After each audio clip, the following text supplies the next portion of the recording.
Jose Mourinho আবারও Real মাদ্রিদে ফিরে এসেছেন।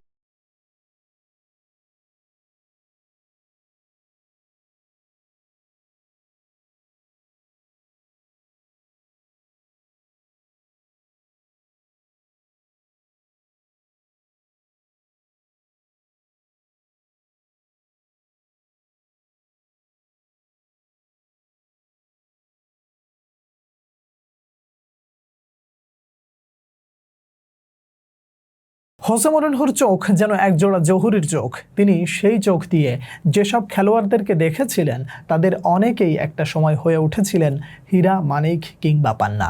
আর এটা আর কেউ না বুঝলেও প্রেসিডেন্ট ফ্লোরেন্তিনো পেরেজ খুব ভালো করে বুঝেছিলেন। সময়টা 2009 সালের। 2006 সালে নির্বাচিত হওয়া তৎকালীন রিয়াল মাদ্রিদ প্রেসিডেন্ট রোমান কালডেরন দুর্নীতির অভিযোগে পদত্যাগ করলে রিয়াল মাদ্রিদ তখন ইউরোপিয়ান টুর্নামেন্ট হোক কিংবা ডোমেস্টিক মঞ্চ সব জায়গাতেই নিজেদেরকে হারিয়ে খুঁজছিল। অন্তর্বর্তীকালীন প্রেসিডেন্ট ভিনসেন্ট বালুদা দায়িত্ব পেলেও খুব বেশি পরিবর্তন আনতে পারেনি। ফলে আবারও নির্বাচন আয়োজন করা হয় আর সেই নির্বাচনে দ্বিতীয় মেয়াদে জয়ী হন ফ্লোরেন্তিনো পেরেজ। 1 জুন তিনি আবারও দায়িত্ব গ্রহণ করেন রিয়াল মাদ্রিদের। সে সময় ইউরোপিয়ান ফুটবল, বিশেষ করে লা লিগা জুড়ে চলছিল পেপ গার্দিওলার বার্সেলোনার আধিপত্য। অন্যদিকে লস ব্লাঙ্কোসরা ব্যর্থতার ভারে নুয়ে পড়েছিল ঠিক যেন দুধ বা ঘাসের মতো। এমন সংকটাপূর্ণ সময়ে মাদ্রিদের দায়িত্ব নেয়ার ঠিক 11 মাস পর তৎকালীন কোচ ম্যানুয়েল পেলেগ্রিনিকে বিদায় জানান ফ্লোরেন্তিনো পেরেজ। তিনি অনুভব করেছিলেন একজন জহুরি প্রয়োজন, যিনি কিনা রত্ন চিনতে পারবেন রিয়াল মাদ্রিদে পুনরায় সাফল্য ফিরে আনতে। গড়ে তুলবেন একটা নতুন যুগ, যেই যুগ কখনো কারোর সামনে মাথা নত করবে না। প্রেসিডেন্ট ফ্লোরেন্তিনো পেরেজের চোখে সেই জহুর ছিলেন Jose Mourinho, the special one. তিনি বুঝেছিলেন এই ক্লাবের ঠিক কতটা প্রয়োজন ছিল হোসে মরিনহোর। এমন একজন মানুষ যার জন্য তিনি শত সমালোচনার মুখোমুখি হতেও প্রস্তুত ছিলেন।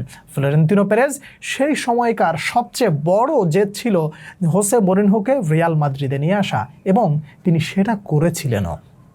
2010 সালে হোসে মরিনহোকে দায়িত্ব দেওয়া হলো রিয়াল মাদ্রিদের হাতে, তুলে দেওয়া হলো একটা বড় প্রজেক্ট, যেখানে মরিনহো পেয়েছিলেন নিজের মতো করে কাজ করার স্বাধীনতা।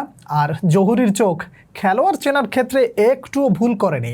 সেই একজোড়া চোখ নতুন করে সাজিয়েছিল গোটা দলটাকে, তৈরি করেছিল গ্যালাকটিকো 2.0, যার অংশ ছিলেন Mesut Ozil, Angel Di Maria, Luka Modric, Raphael Varane, Sami খিদেরা সহ আরও অনেক পরিচিত মুখ।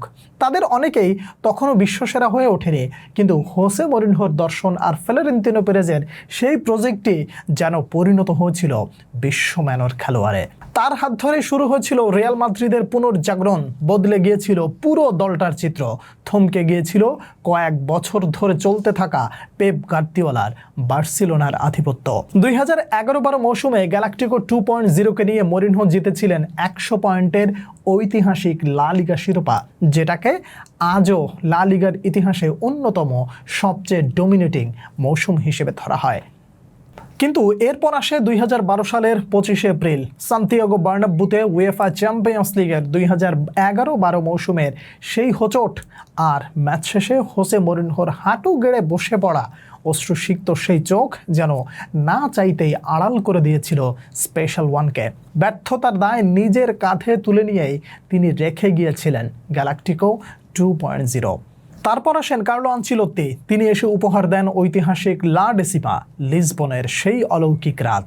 তারপর সেই গ্যালাকটিকো 2.0 ভিতের উপরে দাঁড়িয়ে আসে জিনেদিন জিদানের ঐতিহাসিক চ্যাম্পিয়ন্স লিগ থ্রি-পেট। এই যে এত সফলতা, সব কিছুর পেছনে যেন ছিল সেই একজোড়া জহুরির চোখ।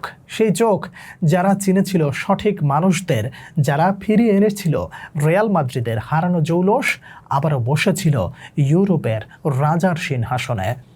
আজ যখন আবারও রিয়াল মাদ্রিদ সংকটময় সময় পার করছে, ড্রেসিং রুমের অস্থিরতা, ম্যাচে পরাজয় আর খেলোয়াড়দের সেরাটা বের করে আনতে না পারার ব্যর্থতা, যখন সব কিছু মিলিয়ে একাকার পরিস্থিতি, ঠিক তখনই অনেকের মনে পড়ে যায় সেই চিরচেনা জহুরের একজোড়া চোখের কথা, যার ফুটবল দর্শনে বদলে গিয়েছিল রিয়াল মাদ্রিদ। সেই স্পেশাল ওয়ানের অধীনে আবার শুরু হতে যাচ্ছে রিয়াল মাদ্রিদের যুগ। Welcome back Jose Mourinho, Santiago বার্নাব্যুর সবুজ গালিচায় আপনাকে আবারও স্বাগতম।